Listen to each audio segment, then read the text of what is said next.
Permíteme acompañarte en tu preparación para la Semana Santa con la lectura de alguno de mis libros, Judas, traidor o instrumento de Dios. Sucedió en Jerusalén, nuestra familia al pie de la cruz. Escucha, Jesús habla desde la cruz. Y el manual de oración, oraciones para una gotita de agua. Estos, al igual que todos mis libros, están disponibles en edición impresa y en ebook para Kindle en amazon.com o a través del sitio semillasparalavida.org. Medita, aprende, apasionate por nuestra fe. Y le doy la bienvenida a todas las personas que gentilmente nos acompañan esta noche para reflexionar acerca de uno de los temas centrales de esta Semana Santa, que es precisamente el lavatorio de los pies, porque la perícopa del lavatorio de los pies es la que leemos el Jueves Santo en la misa vespertina en la Cena del Señor. Es una misa importante porque es con la que arranca el Triduo Pascual. De hecho, el jueves se llama Jueves Santo desde que inicia la misa vespertina en la Cena del Señor. El jueves antes de esa misa se llama Jueves de la Semana Santa. Entonces realmente los días santos propiamente dichos arrancan con esta misa, que es la misa vespertina en la Cena del Señor, que es con la que da inicio todo el misterio de redención, que se desdobla como un largo día en 3 episodios en un tríptico que está formado por la Cena del Señor, por la crucifixión del Señor y por el sepulcro vacío en la resurrección. No puede haber un sepulcro vacío sin una cruz, y no puede haber una cruz sin un cenáculo, porque no puede haber resurrección sin crucifixión, y no puede haber crucifixión sin institución de la Eucaristía. La razón de esto es que en la última cena Jesús instituye la Eucaristía con el propósito de que podamos tener un medio para estar en comunión con Él, y es que solamente estando en comunión con Él va a ser posible representarnos, llevarnos consigo a la cruz, morir por nosotros y después resucitar para que nosotros podamos también tener la vida eterna. Es la razón de que sea tan importante la última cena. En esta última cena que celebramos precisamente en la misa vespertina, en la Cena del Señor, ese es el nombre de la misa, recordamos 3 aspectos que son centrales también para nuestra fe: la institución de la Eucaristía, la institución del sacerdocio y el mandamiento del amor. Y son tan importantes estos 3 temas que las normas litúrgicas del misal romano indican que la homilía debe tocar esos 3 temas. La institución de la Eucaristía es precisamente lo que nos ha motivado a dar esta charla. Todo esto sucede en el contexto de la Cena del Señor, pero la motivación y la conexión con la Eucaristía surge de que aquí en la arquidiócesis, por indicaciones de nuestro arzobispo, Monseñor Polechin, estamos celebrando un año de la Eucaristía a nivel arquidiocesano. Como saben, a nivel de la Iglesia Universal, estamos celebrando al mismo tiempo el año de San José y el año de la familia, así que aquí estamos celebrando por partida triple. Pero precisamente esta presentación de esta noche es uno de los eventos que el Ministerio Hispano de la Arquidiócesis de Seattle ha tenido a bien organizar como parte de nuestra celebración de este año de la Eucaristía, que una de las líneas pastorales importantes es precisamente adentrarnos en el estudio de la Eucaristía misma. Y como la Eucaristía se instituye en la última cena, pues conviene estudiar más acerca de la última cena, y por eso nos vamos a ocupar en esta ocasión del lavatorio. En la misa vespertina de la Cena del Señor, los primeros 2 temas, que son la institución de la Eucaristía y la institución del sacerdocio, los leemos en la segunda lectura, que está tomada de la primera carta de San Pablo a los Corintios. Ahí vamos a ver claramente que Jesús instituye la Eucaristía, porque Pablo le hace un recuento a los de Corinto de aquella noche en la que Jesús tomó pan, lo bendijo, lo partió y lo dio a sus discípulos diciendo: este es mi cuerpo, y lo mismo hizo con el vino, ¿verdad? Ahí instituye la Eucaristía. Pero también en ese recuento de Pablo dice que después de consagrar el pan y convertirlo en su cuerpo y el vino en su sangre, Jesús dijo a los apóstoles: hagan ustedes lo mismo en memoria mía. Y al decirles hagan ustedes lo mismo, les está dando la facultad, les está dando la potestad de ellos mismos confeccionar el sacramento de la Eucaristía, y es en ese momento que los ordena como sacerdotes. El tercer aspecto de esta misa vespertina de la Cena del Señor es el mandamiento del amor. Y ese mandamiento del amor lo vemos precisamente en el relato de el lavatorio de los pies. Es un relato que todo el mundo sabe y sobre todo en la misa del Jueves Santo, pues es muy simbólico, es como que su sello de alguna forma. Incluso hay personas que equivocadamente llaman a esta misa el lavatorio y así dicen, vamos al lavatorio. No, no se llama el lavatorio, se llama la misa vespertina de la Cena del Señor, pero muchos lo vinculan precisamente con el lavatorio porque es característico de todas las misas que celebramos. Y fíjense cómo esta misa que conmemora precisamente la última cena y todas las misas son una actualización de la última cena, lo que distingue esta misa de las demás es el rito del lavatorio, precisamente. Es un rito que incluso llega a ser un tanto cuanto folclórico, sobre todo en nuestros países de América Latina, donde se acostumbra que quienes son elegidos para participar en el lavatorio, es decir, para que les laven los pies, lo suelen disfrazar de apóstoles. Y yo me acuerdo cuando era niño que veía esas procesiones de entrada con aquellos 12 hombres vestidos de apóstoles, que a mí siempre me intrigaba quién de los 12 era Judas Iscariote. Y me acuerdo que me les quedaba mirando uno por uno y siempre pensaba yo que el que tuviera la nariz aguileña y tuviera barbita, ese era Judas Iscariote. Y me le quedaba mirando como si lo fuera. Y si se me quedaba mirando feo, entonces no me quedaba duda de que ese era Judas Iscariote. Pero estarán de ustedes de acuerdo en que el lavatorio precisamente es como que el sello distintivo de esta misa vespertina de la Cena del Señor, aunque insisto, los tres temas son la institución de la Eucaristía, la institución del sacerdocio y el mandamiento del amor. Pues bien, que esta conferencia de esta noche es de hecho la continuación de una charla que di hace unas semanas, que tenía por título La Cena del Señor en la Escritura, que también fue parte de esta celebración del Año de la Eucaristía aquí en Seattle. El video de esta conferencia lo pueden encontrar en el canal de YouTube. Busquen por ese título para que vean esa primera parte de esta conferencia.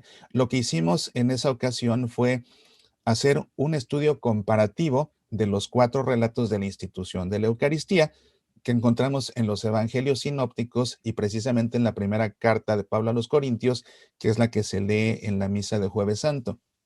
Y ahora, pues esta otra parte es precisamente la continuación, que es la última cena según San Juan. Esta noche tenemos, como siempre, 2 objetivos. Uno, aprender, y el otro, crecer en la fe. ¿Qué es lo que vamos a aprender? Bueno, lo que vamos a hacer es un ejercicio en el que vamos a profundizar en el relato bíblico del lavatorio de los pies con el propósito concreto de comprender su mensaje. Porque a fin de cuentas, la palabra de Dios es fascinante estudiarla, pero el propósito de la palabra de Dios no es estudiarla, el propósito de la palabra de Dios es escuchar qué nos quiere decir Dios, porque las escrituras no son relatos de algo que sucedió hace miles de años, contienen más bien la palabra viva de Dios que nos sigue hablando aquí y ahora. Entonces, cuando estudiamos un texto bíblico, realmente lo que nos interesa es llegar a comprender el mensaje que Jesús quiso expresar, en este caso, a través del lavatorio de los pies, y que a fin de cuentas está plasmado a través de un autor sagrado, en este caso el evangelista, que él es el que plasma el recuento de lo que sucedió en aquella última cena cuando Jesús lavó los pies a los apóstoles y que en la forma de contar el relato precisamente se comunica un mensaje muy concreto. Y se van ustedes a sorprender cuando vean cuál es el mensaje que Jesús quiso comunicar con este gesto de lavarle los pies. A simple vista no resulta tan obvio, pero cuando se hace un detallado análisis, pues se llega. Y también parte del propósito es precisamente que vean ustedes una de las maneras que, como se analiza un texto bíblico, con el propósito precisamente de llegar al mensaje. Y también esto pues tiene el valor, el propósito de que una vez que comprendamos ese mensaje y comprendamos mejor en qué consistió ese lavatorio de los pies, lo valoremos. Valoremos el lavatorio desde un punto de vista litúrgico y desde un punto de vista vivencial. Y conviene hacer la distinción. ¿Por qué? Porque el lavatorio de los pies es un rito, bueno, es un gesto de Jesús, un acto de Jesús que la iglesia convirtió en un rito y que se tiene que entender ese rito que está vinculado precisamente a lo que hizo Jesús esa noche. Y cuando no se entiende, lamentablemente, el rito del lavatorio de los pies se adultera, se transforma y se le da un sentido enteramente distinto y equivocado a lo que realmente sucedió esa noche. Entonces es importante entender el lavatorio, el acto del lavatorio, para entender el rito del lavatorio y valorar por qué se tiene que hacer bien y no de otra forma. Y también desde un punto de vista vivencial, porque Jesús nos deja una enseñanza muy concreta que nos afecta en primera persona y que se tiene que traducir en actos concretos en nuestra vida cristiana, en nuestra vida como hijos de Dios. Entonces conviene también entender el lavatorio para poder ver de qué manera afecta nuestra vida ese acto que hizo Jesús en aquella última cena. La última cena, según San Juan, es muy diferente de la última cena que presentan los sinópticos y también de la que presenta Pablo. En la conferencia anterior vimos cuán similares son esos relatos. Este es enteramente diferente. Está formado por numerosas perícopas que encontramos de los capítulos 13 al 17 del Evangelio. Algo que me suele preguntar la gente es, ¿y qué es una perícopa? Es un término básico cuando estamos estudiando la Escritura. Si ustedes abren su Biblia, van a ver que la Biblia está dividida en libros y después cada libro está dividido en secciones y cada sección está dividida en capítulos. Y después cada capítulo van a ver ustedes que está dividido en pequeños relatos y usualmente esos relatos tienen un subtítulo en negritas. Bueno, cada uno de esos relatos que tienen un subtítulo en negritas se llama perícopa.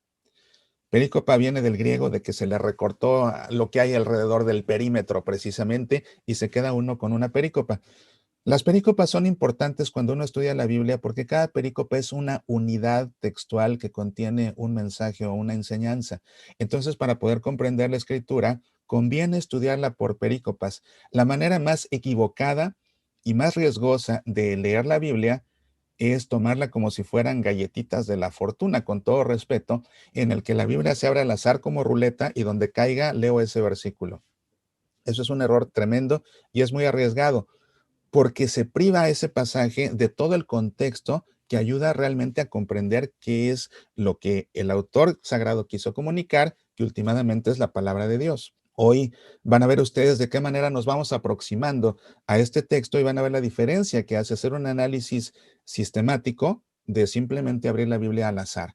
Pero, insisto, las perícopas son precisamente la unidad fundamental para entender la escritura, para estudiarla y para interpretarla incluso. Así pues, estos capítulos que comprenden la última cena en el Evangelio según San Juan, pues son todas estas las perícopas que encontramos aquí.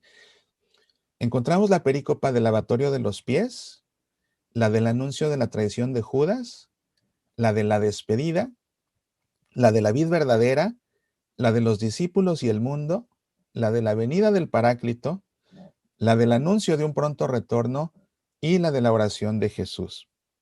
En esencia, podemos dividir la última cena según San Juan en tres partes.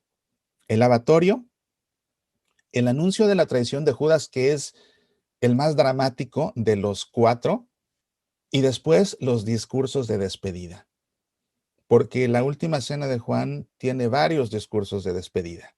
La similitud que guarda la última cena de Juan con los sinópticos es el anuncio de la traición de Judas, aunque da otros detalles. Los otros evangelistas cuentan ciertos detalles y Juan da otros detalles más que complementan la historia. Por cierto, uno de mis libros se llama Judas, traidor o instrumento de Dios, que es un análisis bíblico muy detallado de todos los recuentos en los evangelios y en los hechos de los apóstoles que hablan acerca de Judas precisamente para entender si Judas actuó por cuenta propia o si Dios lo envió como un instrumento para que con su traición Jesús pudiera ser crucificado y así pudiera redimirnos.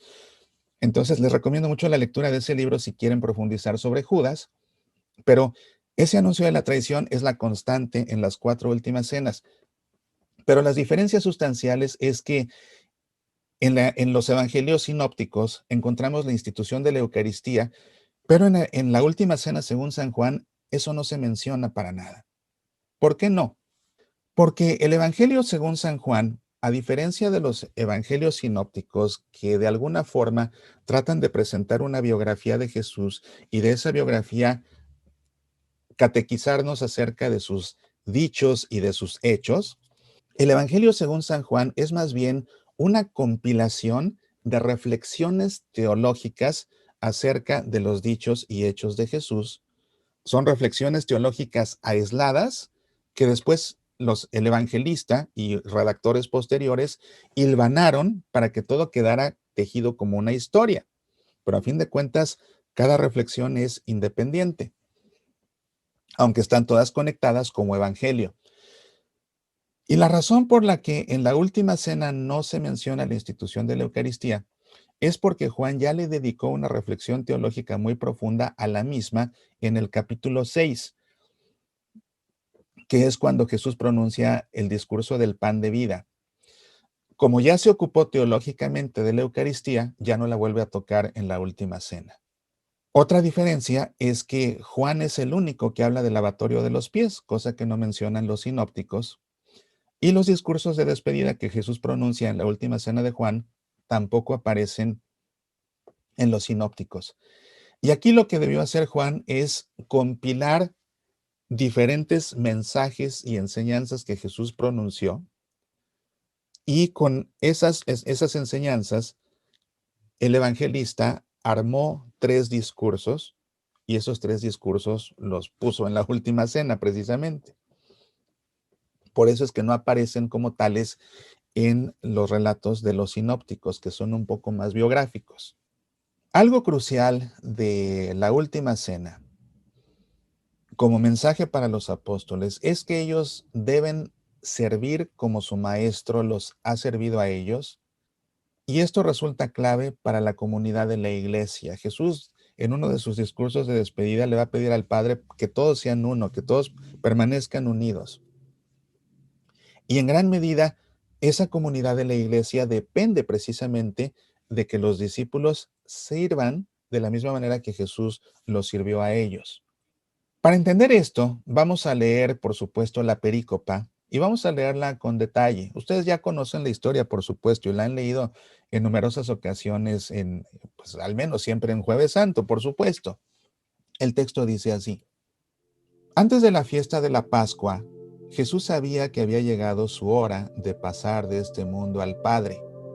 Él, que había amado a los suyos que estaban en el mundo, los amó hasta el final. Durante la cena, cuando ya el diablo había metido en el corazón a Judas Iscariote, hijo de Simón, el propósito de entregarle, sabiendo Jesús que el Padre había puesto todo en sus manos y que había salido de Dios y a Dios volvía, se levantó de la mesa, se quitó sus vestidos y tomando una toalla se la ciñó.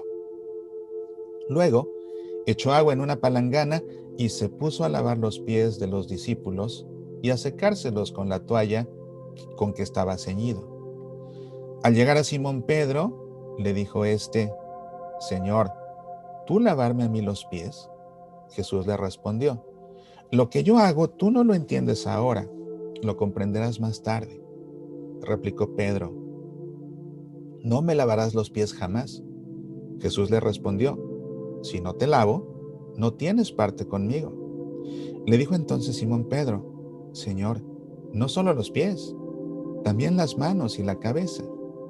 Jesús le contestó: El que se ha bañado no necesita lavarse, está del todo limpio, y vosotros estáis limpios, aunque no todos. Sabía quién le iba a entregar, y por eso dijo que no todos estaban limpios. Después de lavarles los pies, tomó sus vestidos, volvió a la mesa y les dijo: ¿Comprendéis lo que he hecho con vosotros? Vosotros me llamáis el Maestro y el Señor, y decís bien porque lo soy.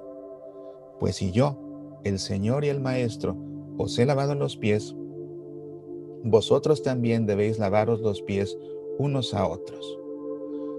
Os he dado ejemplo para que también vosotros hagáis lo que acabo de hacer con vosotros. La historia ustedes la conocen perfectamente bien. Pero conviene comprender el contexto cultural para comprender por qué Jesús hizo lo que hizo o por qué fue que se sobresaltaron los discípulos. En aquellos tiempos estaba permitida la esclavitud, lo que no significaba necesariamente, o sea, había gente buena y decente que tenía esclavos. Entonces, tener esclavos no significaba que eran tratados a latigazos, no.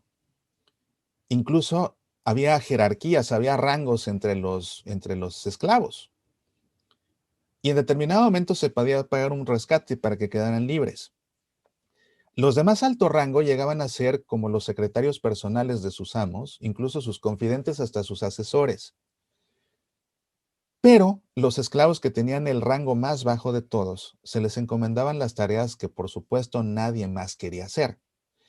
Y una de las tareas era precisamente lavarle los pies a los visitantes, sobre todo cuando se iba a tener un banquete.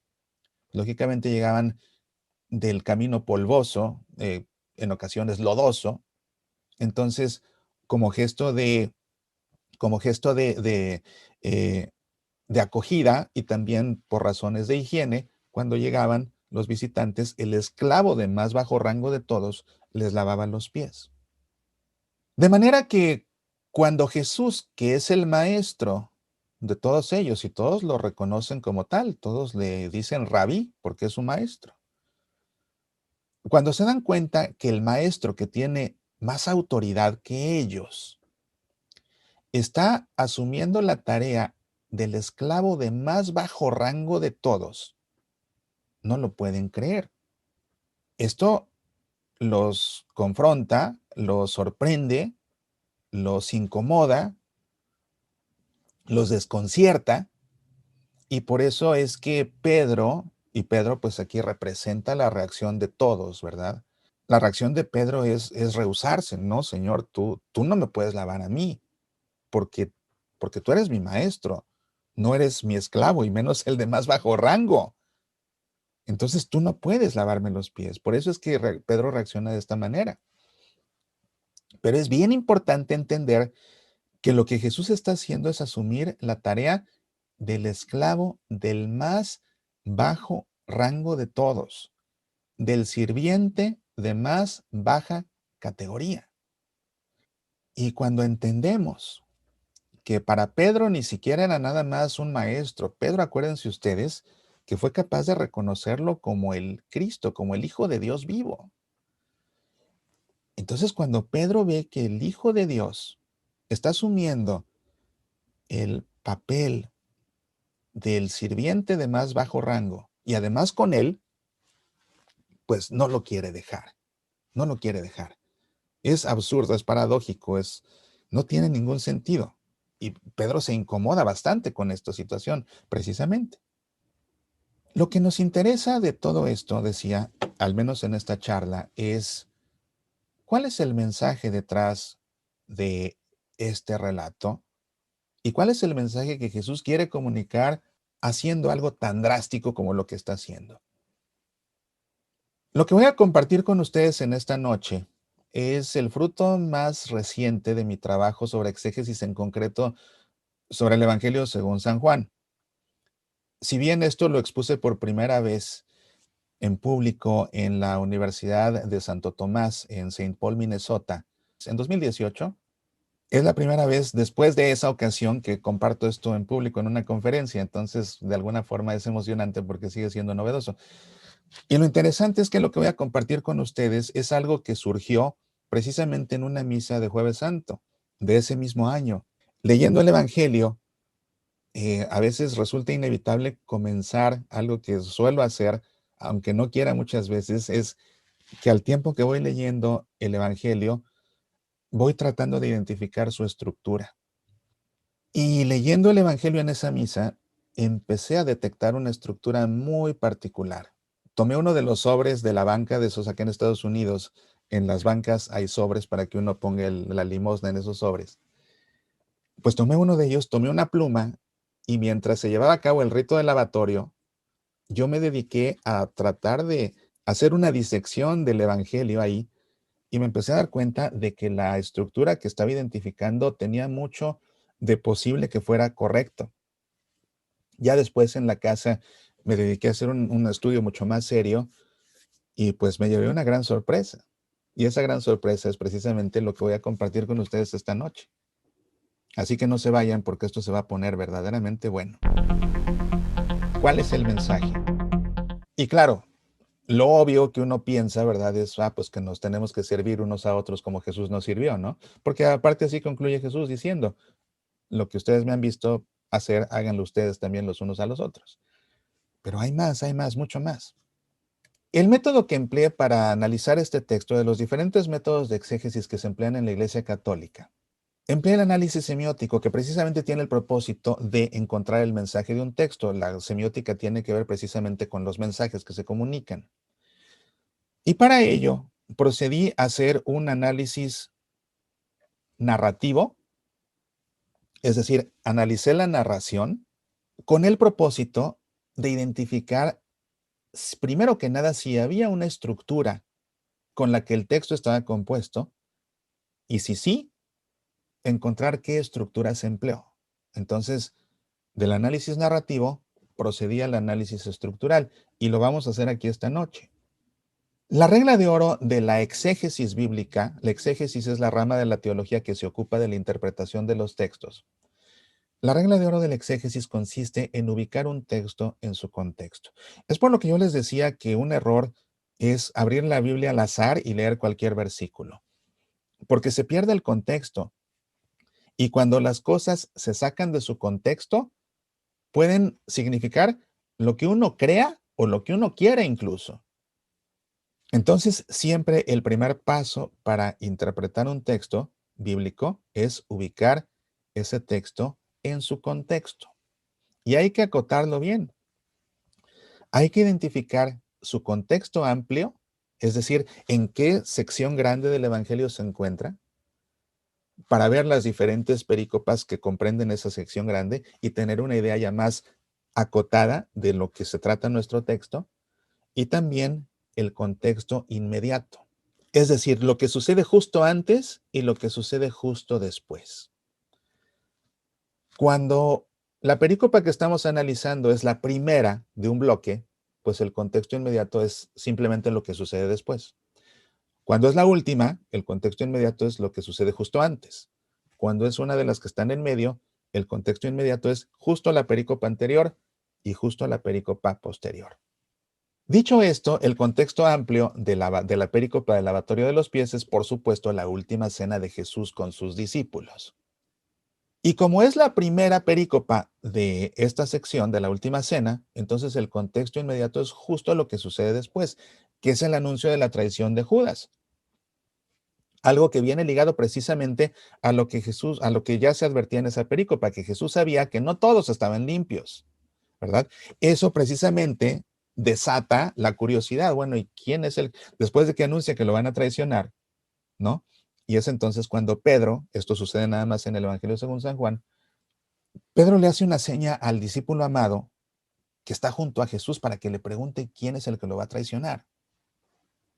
Y esto es muy interesante porque te saluda tu amigo Mauricio Pérez. El audiolibro de mi obra Judas, traidor o instrumento de Dios, ya está disponible. Un fascinante análisis bíblico que responde a este interrogante. ¿Judas actuó por cuenta propia o fue enviado por Dios para entregar a su maestro y que pudiera ser así crucificado? Un audiolibro pedido por nuestro auditorio por mucho tiempo, por fin está disponible. Descárgalo en el sitio semillasparalavida.org/Judas. Disponible también en edición impresa y Kindle. Medita, aprende, apasionate por nuestra fe. Pedro le hace una seña al discípulo amado que está junto a Jesús para que le pregunte quién es el que lo va a traicionar. Y esto es muy interesante porque el Evangelio de Juan dice que el discípulo amado, no dice que Juan, dice que el discípulo amado se menciona a lo largo del Evangelio según San Juan, y muchos han pensado que es una especie de seudónimo que emplea el evangelista para no hablar de él en primera persona y simplemente pues, se refiere al discípulo amado. Aunque también hay quien piensa que la figura del discípulo amado, que fue uno de ellos, representa precisamente a todos los discípulos que ama Jesús. Como sea, Lo que sucede es que Pedro le hace la seña al discípulo amado de que le pregunte a Jesús quién lo va a traicionar. El discípulo amado, supongamos que es Juan, se le recuesta en el pecho a Jesús, lo que significa que Juan estaba a la mesa a la derecha de Jesús. ¿Por qué? Porque estaban celebrando un banquete, no una comida ordinaria.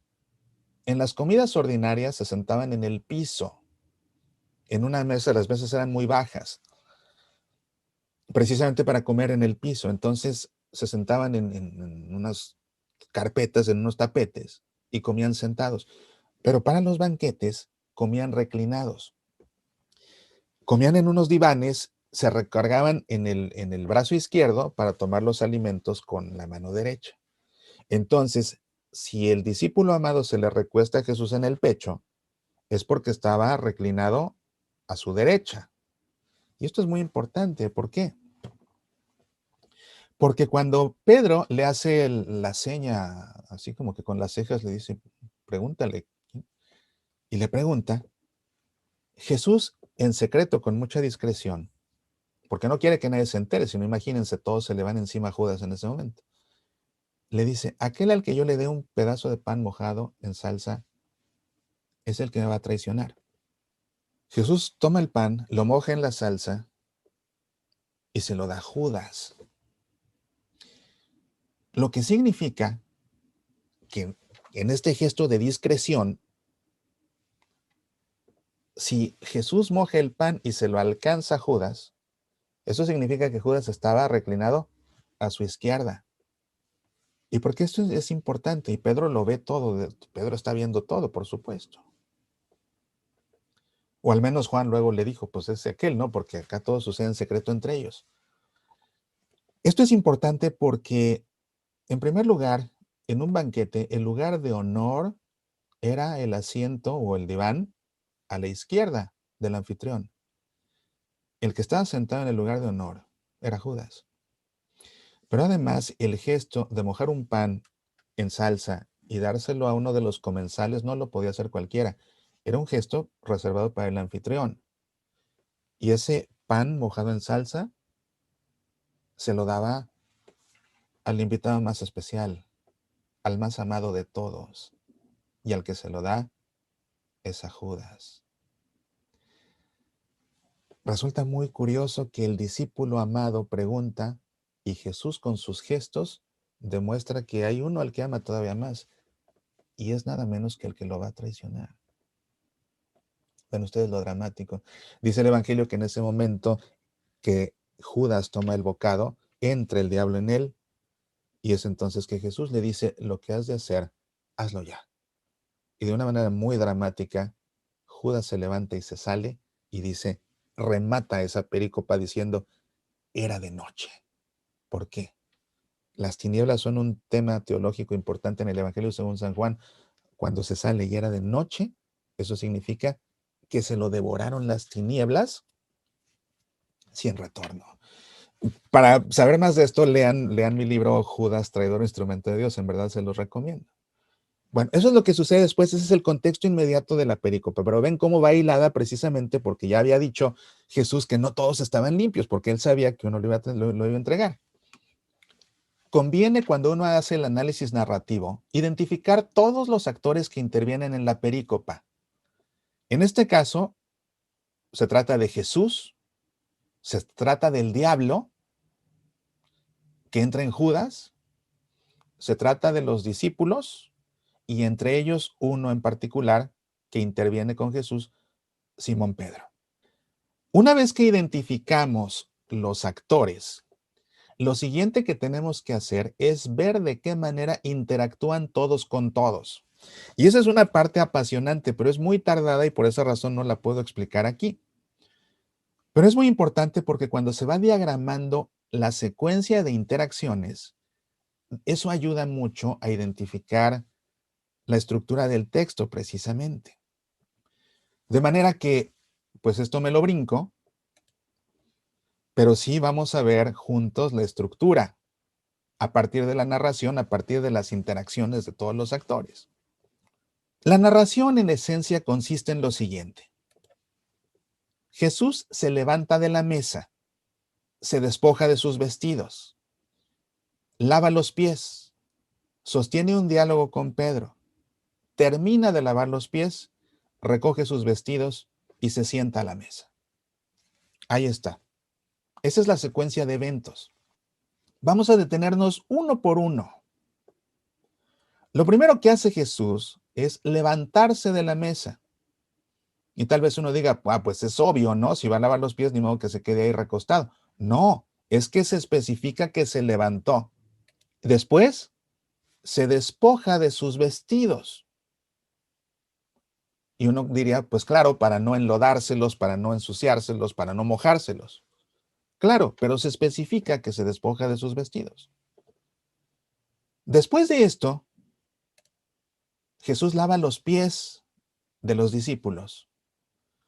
Y luego aparece el diálogo que sostiene con Pedro. Pongan atención, queridos amigos. Después del diálogo con Pedro, Jesús termina de lavar los pies. ¿Qué había hecho Jesús antes del diálogo con Pedro? Comenzó a lavar los pies. ¿Qué hace después del diálogo con Pedro? Termina de lavar los pies. Después de que termina de lavar los pies, Jesús recoge sus vestidos. ¿Qué había hecho Jesús antes de lavar los pies? Se despojó de sus vestidos. ¿Se dan cuenta de que empieza a haber un patrón aquí muy interesante? ¿Qué pasó alrededor del diálogo con Pedro? Comenzó a lavar los pies y terminó de lavar los pies. Hay una correspondencia, ¿se dan cuenta? Hay una correspondencia entre lo que sucedió antes del diálogo con Pedro y lo que sucedió inmediatamente después del diálogo con Pedro. Hay una correspondencia que además es opuesta. Lava y termina de lavar. Y alrededor del lavatorio hay otra correspondencia de eventos que tienen que ver con los vestidos, pero son eventos opuestos también. Se despoja de los vestidos y recoge los vestidos. Y alguien diría, pues es que era obvio, ni modo que se vuelva a ir a la mesa desvestido. No, el evangelista lo especifica. ¿Se dan cuenta del patrón? Lógicamente, ¿cómo va a terminar el lavatorio? Jesús se va a sentar a la mesa. ¿Cómo comenzó el lavatorio? Jesús se levantó de la mesa. Nuevamente vemos dos ideas equivalentes, pero opuestas. Se levantó de la mesa y se sentó a la mesa. ¿Se dan cuenta? Cuando notamos esta forma de componer un texto, nos damos cuenta entonces de la estructura con la que fue compuesto. Y esta estructura se conoce como quiasmo. Un quiasmo está compuesto con una secuencia de eventos que llegan a un punto central en el cual los eventos comienzan a desenvolverse o a desdoblarse en sentido contrario. Puede haber quiasmos en los que la idea principal coincide con la idea final. Las dos son lo mismo. Y la segunda con la penúltima y la tercera con la antepenúltima y así sucesivamente. Esos son quiasmos sinonímicos. Pero puede haber quiasmos como este, en el que las ideas son equivalentes pero opuestas. En ese caso se trata de quiasmos antitéticos, en que cada uno de los paralelos son paralelos antitéticos. Si las ideas fueran las mismas, se levanta de la mesa y al final se vuelve a levantar de la mesa, sería entonces un paralelismo sinonímico. Como son opuestos, son paralelos antitéticos, entonces este es un quiasmo antitético. Bueno, qué interesante que sepamos que es un quiasmo. Pero ¿para qué nos sirve saber que es un quiasmo? Bueno, lo que pasa es que en la Biblia encontramos muchos quiasmos y en el Evangelio, según San Juan, encontramos muchos quiasmos, muchos quiasmos. Era una forma de escribir que le gustaba claramente al evangelista, ¿verdad?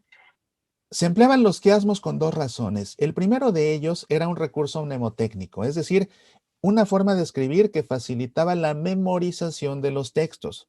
Acuérdense que en aquellos tiempos la gente no tenía en su casa pergaminos ni rollos con los textos de la escritura, los tenían que memorizar. Escribir una historia de esta forma ayudaba a memorizar precisamente la historia, porque bueno, se desarrolla en una dirección y luego se desdobla en la dirección opuesta. Eso ayuda a retener la historia. Pero además, ¿para qué estamos nosotros haciendo este análisis? ¿Qué es lo que nos interesa? ¿La estructura? No, lo que nos interesa es el mensaje. Bueno, la segunda razón importante de identificar que el texto está compuesto en forma de quiasmo es que en un quiasmo el mensaje se encuentra en el centro del quiasmo. De modo que, si esto es un quiasmo, el mensaje central de la perícopa del lavatorio se encuentra ¿dónde? En lo que ocurre a la mitad del quiasmo. ¿Y qué es lo que ocurre a la mitad del quiasmo? El diálogo con Pedro.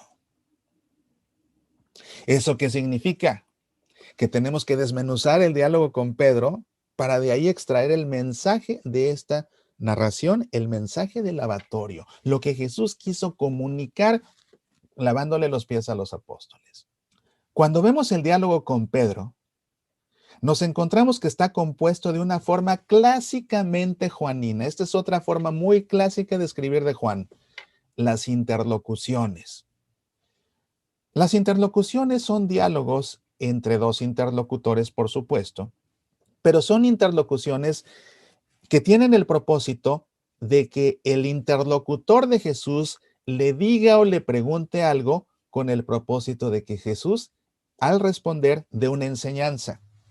Si quieren ver uno de los episodios más fascinantes de interlocuciones en el Evangelio según San Juan, lean el pasaje de su encuentro nocturno con Nicodemo. Ahí hay interlocuciones muy interesantes, muy interesantes. En este caso nos encontramos tres interlocuciones. Tú lavarme los pies a mí, lo que le da a Jesús ocasión de dar una enseñanza. Lo que hago ahora no lo entiendes. Lo que hago ahora no lo entiendes. Segunda interlocución. No me lavarás los pies jamás. La enseñanza de Jesús. Si no te lavo, no tendrás parte conmigo. La tercera interlocución.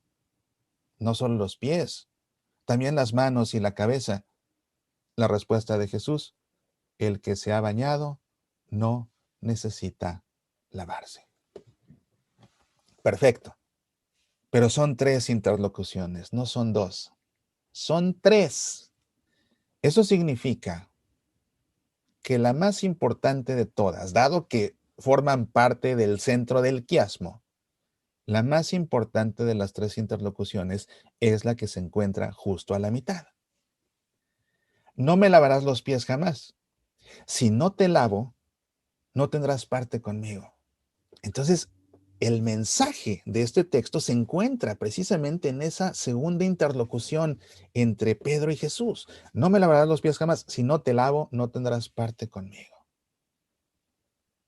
O sea, todo el lavatorio precisamente para llegar a este momento, a que Pedro no se deje y Jesús le diga, si no te lavo, no tendrás parte conmigo. Lógicamente que esto implica seguir analizando el texto, ¿verdad? Hay que ver todos los detalles para ver qué hay con esto, o sea, ¿a qué se refiere Jesús? Porque a fin de cuentas esta interlocución es parte de todo el quiasmo. Cuando hacemos el análisis bíblico de una perícopa, otra cosa que nos interesa mucho es el análisis lexicográfico. Tomamos el texto y nos ponemos a analizar palabra por palabra. Y entonces vemos de cada palabra, nos ponemos a ver cuántas veces más esa palabra aparece en el Evangelio. Y entonces el siguiente paso es ver en cada versículo que aparece esa palabra qué significado tiene. Por supuesto, sobre todo en el caso de los verbos y de los sustantivos, es lo que nos interesa. No de los artículos, ni de las preposiciones, ni de los nexos, no, no, no. Lo que nos interesa son los verbos y los sustantivos. Y con eso es un estudio muy interesante porque en ocasiones nos damos cuenta de que hay palabras que se mencionan una sola vez o de que se mencionan tres veces y siempre con una característica constante. Entonces conviene hacer ese análisis. Cuando me detuve a hacer todo este análisis, encontré una parte muy interesante. que Jesús se despojó de sus vestidos y que Jesús recogió sus vestidos. O sea, ¿por qué se especifica? Si se especifica, tiene que interesar, tiene que interesar. ¿Por qué lo hizo? Bueno, para hacer el análisis de las palabras, lo que más conviene es remontarnos a los textos originales o lo más originales que se pueda de los evangelios. Y en este caso, pues lo que conviene es echar mano al texto de la perícope en griego, porque el evangelio se compuso en griego. Porque cuando se traducen los textos se puede desvirtuar la idea original. Dicen los italianos traduttore, traditore. El traductor es un traidor.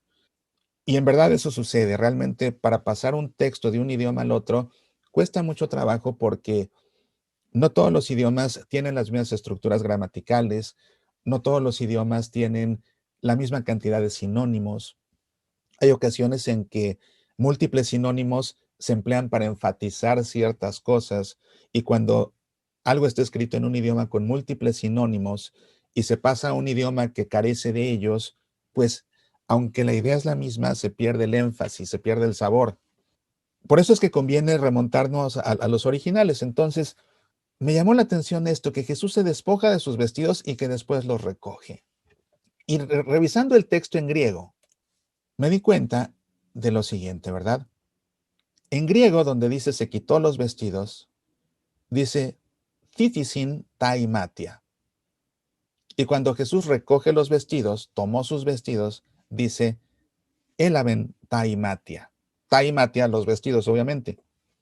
Titisin se quitó. Elaben los tomó, los recogió, los recuperó, los recuperó. De hecho, más específico en griego es los recuperó. Cuando buscamos estos dos verbos en todo el Evangelio según San Juan, los encontramos una sola vez más y curiosamente los encontramos juntos en este versículo. Juan 10:17. Por eso me ama el Padre, porque doy mi vida para recobrarla de nuevo. Y en griego, dia tu tomé o pater agapa, oti ego tithimi tin psikin. Mu inapalin lavo autin. Por eso me ama el Padre, porque doy mi vida, tithimi, para recobrarla, lavo de nuevo. La única otra vez que estos dos verbos son usados por Juan en su evangelio y se usan juntos además, es para hablar de qué? De dar la vida y de recobrarla de nuevo. Es decir, estas palabras, estos verbos, los emplea Juan una sola vez más para referirse a la muerte y a la resurrección del Señor. Por eso me ama el Padre, porque muero para resucitar, porque doy para recuperar. Donde doy es, me desprendo de mi vida, me desprendo de mi vida. Titimi tin psikin. Titimi tin psikin. Me desprendo de mi vida para recuperarla de nuevo. Lavo autin. Y en la perícopa del lavatorio, Jesús se desprende de los vestidos para recuperarlos de nuevo. ¿Eso qué significa? Que Jesús simbólicamente, al despojarse de los vestidos, está anticipando el despojarse de su vida. Al desprenderse de sus vestidos, Jesús está simbólicamente anticipando el desprenderse de su vida, está anticipando su muerte. Al recuperar los vestidos, Jesús está anticipando su resurrección. ¿Qué significa esto entonces? Que el lavatorio de los pies es una anticipación de la crucifixión y de la resurrección. Y entonces ahora sí tiene todo el sentido del mundo porque en el centro del quiasmo nos encontramos esta segunda interlocución en la que Pedro le dice a Jesús, no me lavarás los pies jamás.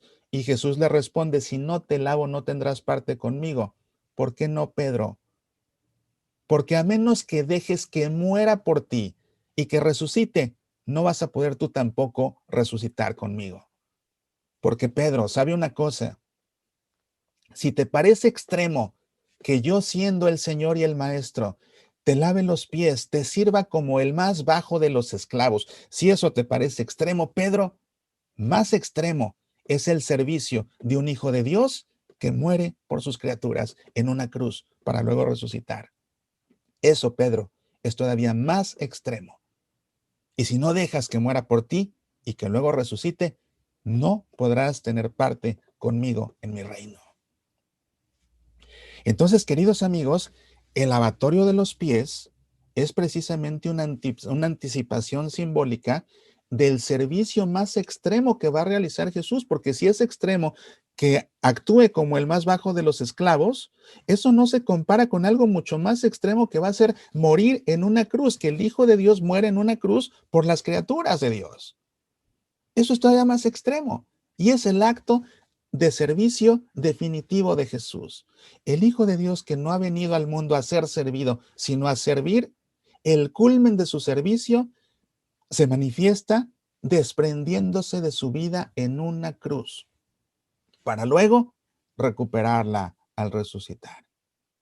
Entonces, como ven ustedes, ¿qué diferencia hace meternos a los textos de esta manera tan profunda? Porque entonces podemos extraer realmente lo que se quiere comunicar.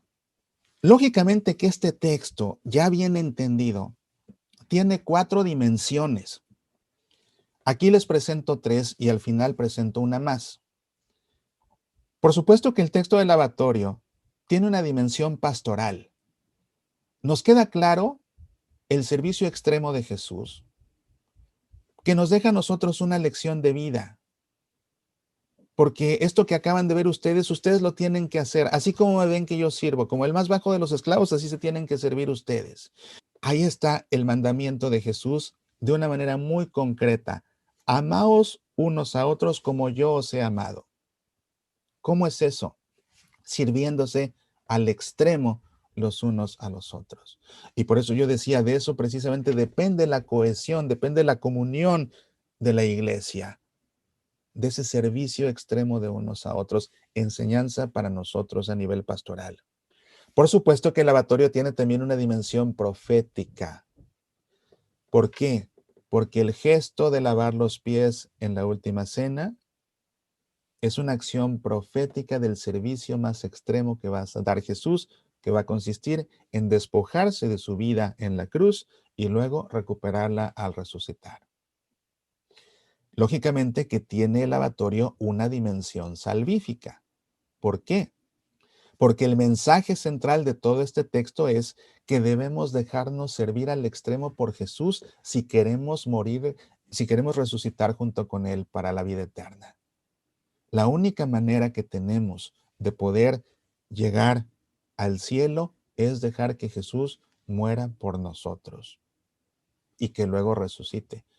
Lógicamente que entendiendo, haciendo una lectura canónica del lavatorio con la escritura, ese es otro aspecto importantísimo en la interpretación de los textos sagrados, la lectura canónica. Es decir, todo pasaje de la escritura se tiene que leer en el contexto de la escritura completa. Yo les hablaba del contexto inmediato, del contexto amplio. Podríamos decir que el contexto canónico es la Biblia entera. De manera que dejar que Jesús nos sirva al extremo implica estar en comunión con Jesús para que así pueda morir por nosotros. ¿De dónde sacamos esta necesidad de la comunión? Lógicamente que de la institución de la Eucaristía en las últimas cenas de los sinópticos de Pablo. Pero es la única manera. No lo podemos hacer nosotros solos. No nos vamos a ganar la vida eterna nosotros solos. La única manera es dejar que Jesús nos sirva al extremo muriendo en una cruz. Y además esto tiene una dimensión litúrgica que dejé como un tema aparte. Tiene una dimensión litúrgica porque este acto de Jesús se acabó convirtiendo en un rito que celebra la iglesia en Jueves Santo en la misa vespertina en la Cena del Señor. Es precisamente un rito que deja ver de una manera visible, de una manera palpable, este mandamiento del amor hecho realidad, cuando vemos que se actúa ese lavatorio. Es la razón por la que este rito de lavatorio es muy recomendado por la Iglesia. Sin embargo, es totalmente opcional. Y es la razón por la que, siendo opcional, este año por la pandemia, no se van a llevar a cabo los lavatorios, debido a que es opcional, por eso se puede eliminar. Sin embargo, es ampliamente recomendado, no este año, pero por regla general es ampliamente recomendado precisamente por lo que expresa. Ahora bien, el rito del lavatorio, en primer lugar, hay que entender que es un rito nuevo. Es uno de los ritos que proceden de la reforma litúrgica del Concilio Vaticano II. Se introdujo allá por 1962. Antes no se celebraba en Jueves Santo el rito del lavatorio. En nuestros tiempos se celebra. Y aunque es opcional, si se hace, tiene que hacerse bien. Porque si no se hace bien, se rompe con el verdadero significado del lavatorio. ¿Por qué? Vamos a revisar lo que dicen las normas litúrgicas acerca del lavatorio para el Jueves Santo. Que de hecho, esto quisiera yo puntualizarlo, es un rito, porque luego a veces vamos a actuarlo en la clase de catecismo, en el salón de clases, la maestra le va a lavar los pies a todos sus alumnos en la escuela católica. Es un rito, y como rito es parte de una liturgia, es parte de una liturgia. Entonces, si la maestra no anda partiendo obleas para dárselas a los niños, como si fuera la comunión, pues tampoco, o sea, es un rito, es sagrado. Siendo rito es sagrado. Entonces hay que tener cuidado con esto. Permítanme compartir aquí con ustedes las normas litúrgicas. Aquí voy a abrir el misal. Vean la rúbrica número 9. Dice, después de la proclamación del Evangelio, el sacerdote pronuncia la homilía, en la cual se comentan los grandes misterios que se celebran en esta misa, la institución de la Sagrada Eucaristía y del orden sacerdotal, y el mandato del Señor sobre la caridad fraterna. Como les decía, los tres aspectos que se celebran en la misa vespertina, en la Cena del Señor, que son la institución de la Eucaristía, la institución del sacerdocio y el mandamiento del amor, son tan importantes que la homilía se tiene que predicar acerca de los tres. Ahí está. Luego viene el lavatorio. Dice, terminada la homilía, se procede al lavatorio de los pies, donde lo aconseje el bien pastoral. Por esto es que sabemos que es opcional. Donde lo aconseje el bien pastoral. En estos momentos de pandemia no lo aconseja el bien pastoral para nada, por eso se omite. Los que han sido designados de entre el pueblo de Dios, acompañados por los ministros, van a ocupar los asientos preparados para ellos.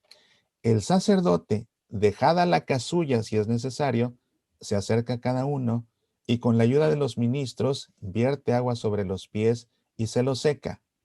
Mientras tanto se cantan algunas de las siguientes antífonas o algún otro canto apropiado y después dice, inmediatamente después del lavatorio de los pies, el sacerdote se lava y seca las manos, vuelve a ponerse la casulla y va a la sede desde la que dirige la oración universal.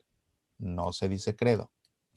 Si ven ustedes, las normas litúrgicas para el rito del lavatorio corresponden precisamente a las acciones de Jesús cuando llevó a cabo el lavatorio en la última cena, siguiendo el mismo orden incluso porque es un rito y todo rito sigue un orden. Por eso es por lo que cuando hablamos del rito de la misa hablamos del ordinario de la misa porque sigue un orden por ser un rito. Entonces aquí está.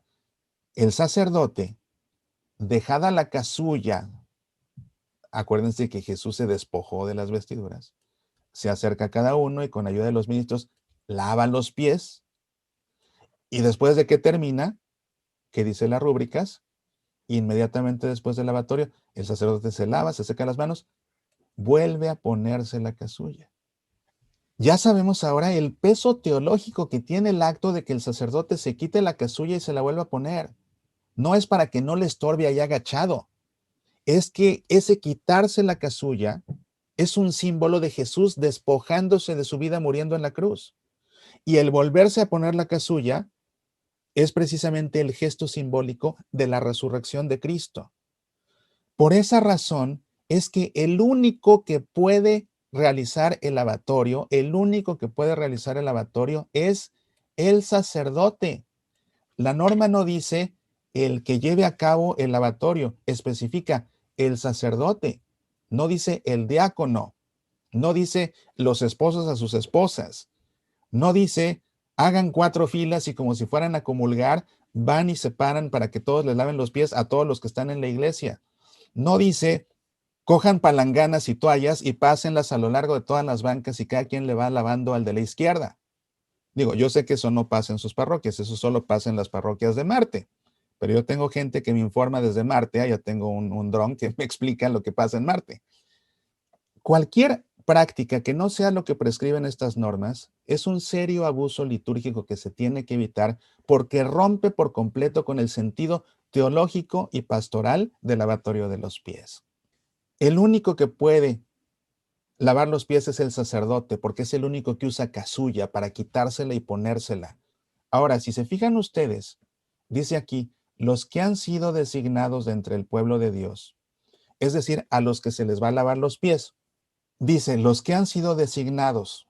Hasta 2015 decía los varones que han sido designados. El Papa Francisco, o sea, como originalmente se planteó el rito en 1962, implicaba que fueran hombres como los apóstoles.